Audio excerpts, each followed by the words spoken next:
business. I'm sure all for today's live. Before we dive into today's session, brief introduction of us and everyone associated with today's session. For those of you who don't know the Center for Responsible Business, we are an action-oriented policy think tank with a vision to mainstream responsible business conduct. We work with a variety of stakeholders, on activities like policy advocacy, capacity building, awareness generation, and of course, implementing multi-stakeholder initiatives. A primary focus area for us is business and human rights, a vertical that I am also part of, wherein we sort of look at, helping businesses, especially small and medium enterprises, understand and integrate responsible policies and practices in their daily operations. Today's live is part of our annual flagship conference, which is the India and Sustainability Standards, scheduled from the 27th to 29th October this year.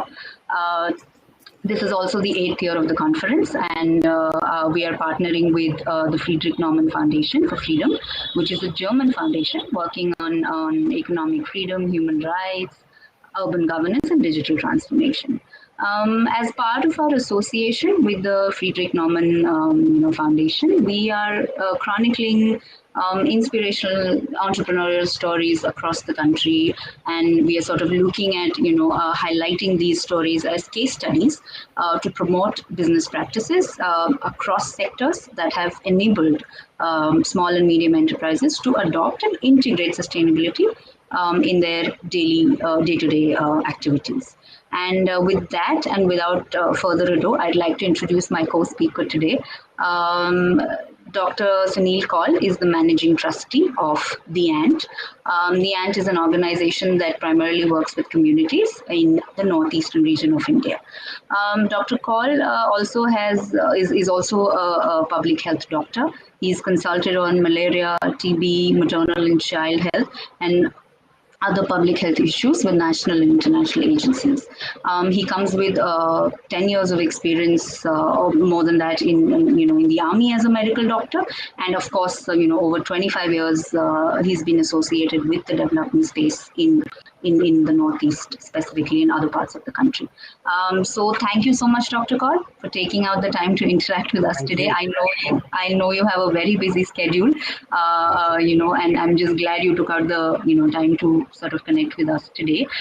So I sort of want to dive into the session by highlighting. I want to understand, and specifically for all our viewers, if you could sort of give us an overview of your entrepreneurial journey. What you've been in the army and then you moved to the development space, so that kind of combination is unheard of. So I'm sure everyone would want to understand what made you switch paths like this, and what was your motivation to sort of start The Ant and work in the northeastern region of our country, and also if you could just tell us the kind of work that The Ant is doing. So yeah, I'll hand it over to you for now. Okay, so this might be long because you're making me go back 35 years. Sure, I'm sure everyone would be very happy to hear your story. Okay, I think when we were growing up, it was still not very far off from independence. And I think one of the few things that we keep hearing people in the house was, what are we going to do for your country? And, so is that all you can think of? Anytime, we would be leaving a switch, leaving a light on in some room, and somebody would remind us that because of you now the farmers will not get electricity in the farms. So this link with the development or of the country was very, very prominent. I think I was also born in a family. My father was considered a freedom fighter, so maybe that was also the reason. But we grew up not calling people sir, for example, was considered very demeaning. That that have we still not got our independence from UK? Why you call anybody sir? So maybe around, in that sense, I don't know what inspired me, but I think somewhere that whole thing about doing something for the country was very high. And when I had to decide where to do my medicine, I decided on the army. That okay, I can do both in the army, and so I joined Armed Forces Medical College. But somewhere while doing that, I was getting a bit put off already because it was too competitive a space, and one realized that not everybody in it was for patriotic spirits or whatever. And I think when I first joined the field and went to Arunachal, that was my first thing after my internship. I suddenly found, and I was traveling, wanted to learn more. We used to walk around with the army wherever. So, I mean, people who don't know, we don't get posted to hospitals really. So we are walking around and, helping the infantry troops in many places. So I was walking around. I was shocked to see, you know, and could probably, I mean, those from India will understand, what we mean by India and Bharat. So there was a very clear divide. And I think within a few years, I realized that my calling is to help Bharat and not India. And so there, this questioning started, and what am I doing with my life? And also gradually fell hook, line, and sinker with the ideology of ahimsa, which I think is much more than non-violence. And finally decided that the moment I finish my I mean, just felt that at least 5 years I must repay back to the country, whatever the country has invested in me by virtue of a public medical college. So I thought that the army will let me go, but they didn't allow me to go so easily. Uh, so I started, and at that time we didn't know what NGOs meant. So I had my dream was basically to stay in Arunachal village, do a bit of medicine, and also maybe teach children, because I found that there were no schools, there were no colleges, there was nothing there. So that's what led me. And I think compared to other people, because a lot of people ask me why Northeast, and I think my father was in the All India Radio at that time. I mean, early in my when I started my schooling in Manipur. So in that sense, while many mainland people do not even know which other states are there in the Northeast, I was quite okay with it. And then my first posting was in Arunachal. So again, so it was not the politics of it. The things which were happening were not very far off from my radar. So that's one of the reasons why I chose to go back. But I mean, I didn't know what an NGO meant. But then when the army was not releasing me and I was posted at Rajasthan, I decided to just explore the rural areas. And there I met up with an agency called Urmul Trust. And quite peculiarly, they were actually selling some handloom cloth when I first met them. And I was a bit perplexed why a health research and development trust would be selling clothes. And I think that led one thing to another. And then I also gradually, when I was working with them every weekend or later on in my, army has a lot of leave. So I also found that my calling was not more into clinical work as such, but more into determinants of health and trying to explore the connections and bridging them. And that's why when we moved to the Northeast, uh, in fact, the founder of that organization also decided to move to the Northeast. But then within 1.5 years, he was picked up and possibly assassinated by the militant organization. And but initially they had asked for ransom, by in the sense of that the organization must close down before they release.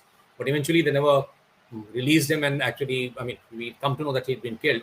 So some of us, especially people like me who are wedded to non-violence, were trying to question why we succumbed to a threat of violence and decided to come back. And that's how I think the Ant was born. One of my other colleagues, who now happens to be my wife as well. So Jenny, we both decided to come back and found something which we could be proud of later on. And we wanted it to be in the heartland of violence, so that we could test ourselves that we can stand violence, and also to test people that not everybody hates outsiders all the time, or so we were testing ourselves, because we were clearly I mean, language wise and looks wise, clearly I was from uh, definitely mainland India. And everybody would say that people will pick you up or whatever. And I think the journey has just proved that that it doesn't happen. So over a period of time, I think the Ant has grown. Today, it must be having around 200 staff, and I've retired by now from executive functions. I'm only on the board. And so it works, from my point of view, it works on all public health activities. But from many others, they keep wondering why you're not working on typical health. So what typical health would be concerned, I think we work on mental health. And it'd be interesting to know that it's become a sustainable program with just a small amount of seed capital in every venue. So now it's spread to 13 districts with different NGOs. We build the capacity of that NGO, and then it just with that initial, and that also I think because we want to make it digital. So earlier we used to start with just 50,000 rupees. Today we try and give them some what do you call tablets, and connect them so that the paper records are not required, and then we can also ensure that everything, all the questions are really asked for before the doctors make a diagnosis, and there is a diagnosis before the doctors treat anybody. So for that reason, we've made that. So that's one typical health program that we have. But then we worked on, working with women on what we would call working with the strengths of the weakest. So handlooms was a very easy. So we picked up handlooms because every Northeast woman would know how to weave, but they would be weaving it for their own household goods, and we tried to convert it into something which they could earn money from. So we would pick up only those from the poorest families, and then help them to monetize their craft.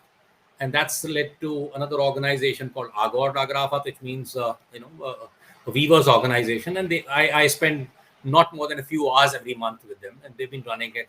Pre-pandemic, they were doing about a 1 crore of sales every year, and 50% of the money would come back to the area in terms of wages, salaries of the staff, and not just to the weavers but also to the bobbin makers and all. And besides that, we work against domestic violence. We work with government schools because the poorest children go to government schools, and help the teachers change the pedagogy so that the education moves from teaching to learning. So that's what we do. And we also use a lot of methodology to use sports for development, especially a game which we feel very encouraged by, something called Ultimate Frisbee. The Ultimate is a team game where there are no referees, and so children get to learn how to congratulate the other. Even if the goal is scored against you, they know how to say yes. Say sorry to somebody whom they accidentally bump into. And this game is very a non-touch thing like basketball. The best part of it is that your spirit score could actually outrun your actual goal score. So you could lose if your spirit is not correct. And so a whole lot of it is on the spirit of the game. So that's why we like it. And I think we've been told that there are more players in our district than the entire India put together. And although this is going to become an Olympic sport from next time. So that's another, but we've taken it a bit forward because I think Northeast, has a lot of conflict on ethnicity.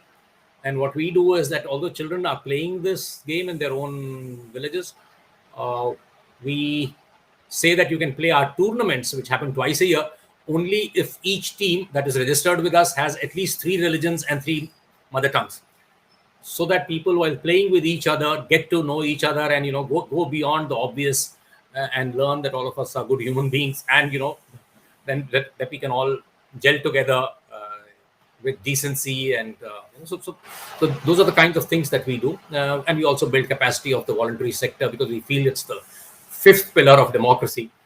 And unfortunately, except the judiciary, the others are not very popular in these days. So we feel that the 5th pillar has to get stronger. So that's it. Yeah. So I think I'll end there and wait for your questions based on that. Sure, that is wonderful, and I mean that's a lot of interesting work that's happening. I think I'm definitely going to probably dive deeper into the sports bit because that's really fascinating. But yeah, of course, keeping in mind today's sort of theme. So I also notice and understand that the Ant is celebrating its 20th anniversary this year. So from that perspective, I sort of wanted to understand how your understanding of sustainability has evolved over these 20 years. Like when you started out, what did you think sustainability was, and how do you think do you think you were sustainable then? If you were, how were you integrating it into your operations, or and how do you think? What has been your sustainability journey from then to now, and where do you think you stand as a sustainable organization? What are the kind of practices if you're sort of taking up, and how has that bit evolved for you? Yeah, good question. Yeah, Shreya, I think sustainability was a very important thing for us right from the beginning. And I can tell you that first 2.5 years, we didn't take any funding from anyone. The founders would work. I was considered a specialist in malaria, and there was enough malaria to consult on, train other health workers, because there was no National Rural Health Mission at that time. And things were quite bad. Most of the Eastern India has bankrupt governments, economically bankrupt governments. And so for that reason, and we would earn and then put it back into the work. But as we grew, and the Northeast still doesn't have too much of industry or anything except the government finances coming in. All the things have started looking up in the last 10, 15 years, but it's still not there. So most of the funding that we get is still from outside the region. And in that sense, we feel bad about it. But what we started doing was that right from, I think, the first or second year, we had, all project evaluations would be there. So apart from effectivity or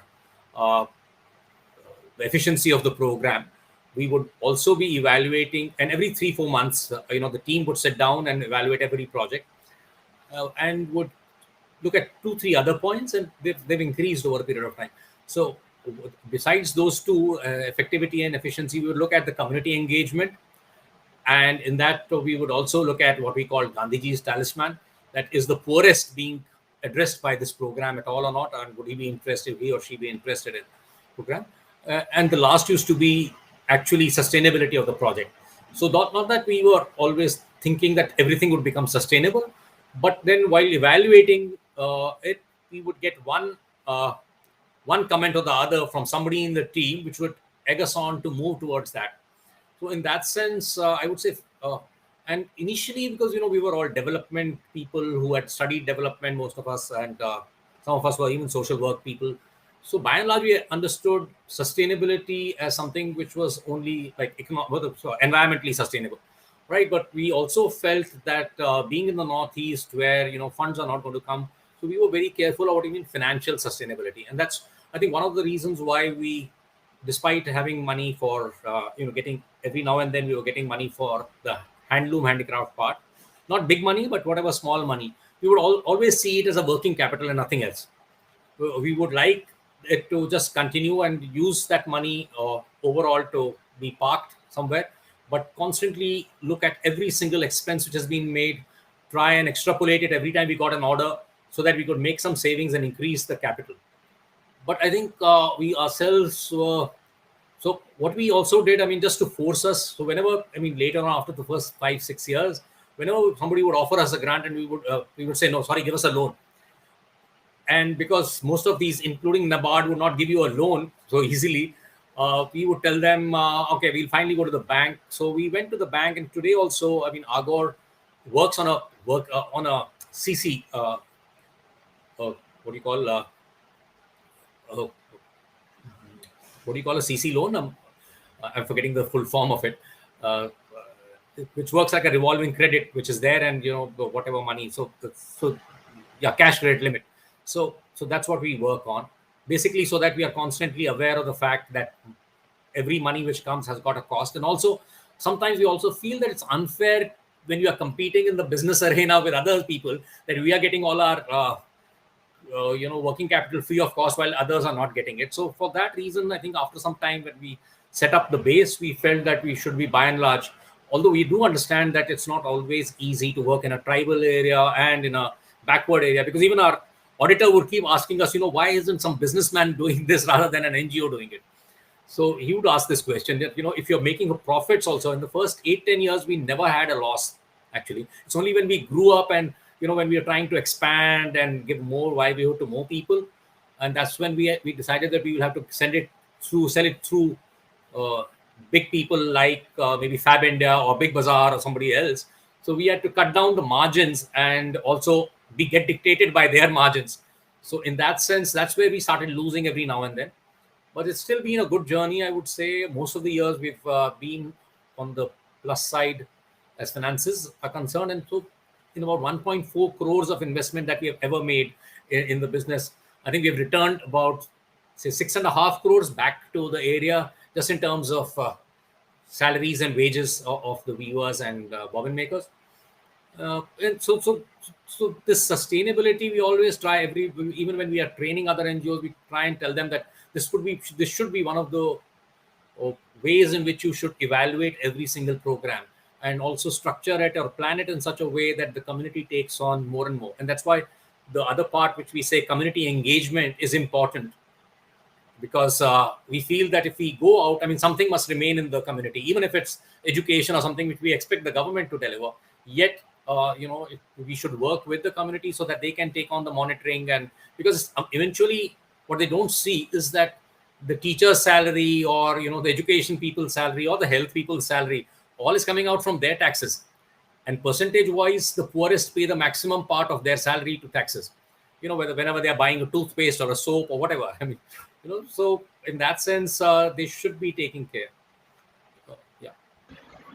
Great, good points, Dr. Kaul. I'm going to sort of borrow, my next question. I will borrow from what you mentioned about government expectations. So, there's of course a lot of talk about sustainability, and now with frameworks coming in for larger businesses, and talks of those frameworks sort of percolating down the supply chain or the value chains.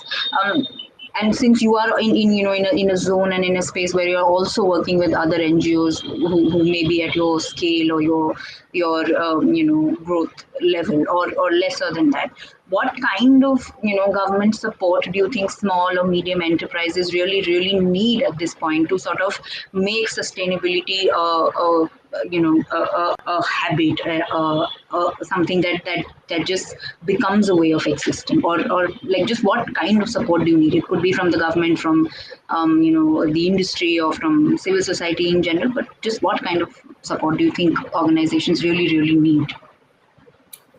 Say again. Yeah, I think I'll just go back a bit. When we were trying to negotiate with NABARD, they were ready to help us start a store in Bangalore, and they helped us. Uh, what I asked them for, I said, because we want to start a store in Bangalore, because we felt that we are supplying to big chains of stores and they make their profits for their shareholders or whatever. So can't we use that surplus, I mean, which they would share with their shareholders? Can't we, you know, remove our dependence from the banks, make our own working capital, and then keep increasing the number of people so that work becomes a working capital? But it was not in their framework. So what we suggested to them was that instead of us hiring a store for so expensive rates, we were paying about 1 lakh of rupees, and later on even more than that, even in 2010, I would say. I said, why didn't you buy stores in maybe malls and give it to us for 5 years at very low cost, and we sell out there. We also learn how to engage with, because it takes 1 or 2 years to engage with an urban customer. And so it could be very risky. And when we are taking a risk of your money, we might be actually harming you by not giving you back the money, right? Instead, if you had the store, and we are going to be kicked out anyway 5 years, in fact, you make it, you fashion it in such a fashion that after us there's another NGO in line. So we would be morally obliged also to vacate the store. In that sense, you would help us think through sustainability a lot more, and profitability out there, where our the constitutions of all the not-for-profits do not allow you to make profit. So you would be, we would all be plowing that money that we saved from this kind of venture. We would put it back into this thing. It would help us, help us get more independent in taking our decisions, and then work towards it. Instead, so this kind of probably mechanism somebody needs to think of even now. I think whether it's banks or whether it's foundations, who can afford that, I think that would be a welcome thing.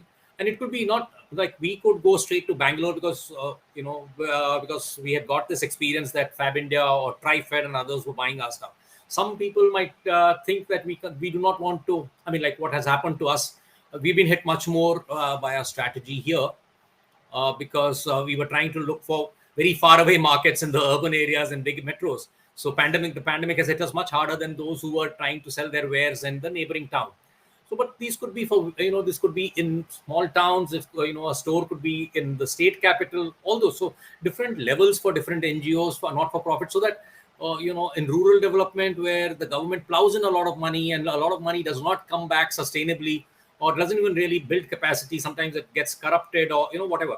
So I think these outcome-oriented kind of things, which are especially on livelihoods, I think these mechanisms would work much better for people to think about how it should become financially sustainable. And also, I think some more things could be built in, some more conditionalities could be built in, so that we are also more environmentally sustainable, or maybe if not fully, but at least 50% of the product should be maybe chemical free or violence free or something like that, which builds a better society overall. So I think sustainability should be actually thought of in much bigger terms, especially in the Northeast, even violence free sustainability.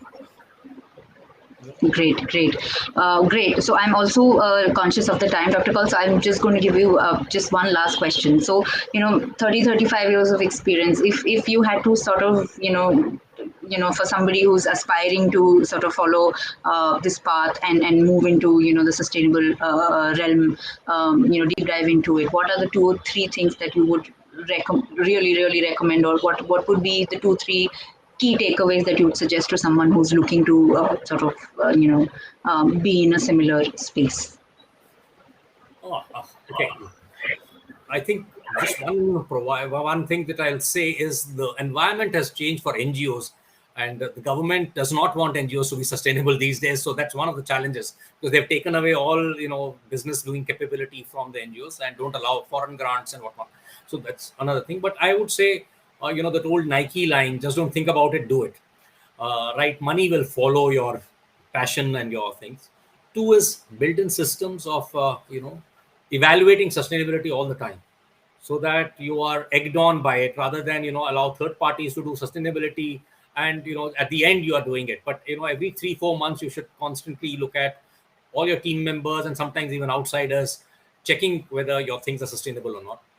Third is, I think, investing in in rural communities. I think that's also, because somewhere I feel that rural communities have got capabilities. We may be illiterate, but we are still very educated and very wise generally in India. But the infrastructure is not there, and I am very doubtful whether governments are going to be sustainable after some time. With the economy, if, this economy is built on the tertiary sector, and the tertiary sector has got a very quick wind down to the primary sector, and at that time, all the service sector can collapse at very, very short notice. And I feel that everything which is dependent on production is more sustainable, and that's why an agrarian or agroforestry based organizations or economy would outdo everything else in the long term. And so constantly building the capacity of village people, I think, is very important as we do anything, instead of just thinking about the government or thinking about outside. Build the capacity of rural people. Yeah, I think I'll rest there. Great. So yeah, I think we have a lot of thinking to do today from whatever we've from the experience that you've shared with us. And so yeah, once again, thank you, Dr. Kaul, for taking out the time to do this. And I know what a busy schedule you've had. And but yeah, thank you so much. For all our viewers, please do join us for ISS 2021 from the 27th to 29th of October, specifically for the session that we are doing in partnership with FNF, which is strengthening the North-South dialogue for cooperation and action on business and human rights. This is going to happen on the 28th of October from 10 to 11:30 a.m. For more details on the conference, please do see our LinkedIn page, and you can register on the link that you see on the screen. Right. Again, thank you, Dr. Kaul. I think we'll Thank you, Shreya, CRB and FNF. Thank you. Sign out today. And to everyone who's tuned in with us, have a wonderful weekend, as we do, Dr. Kaul. Thank you so much. Thank you so much. Thanks.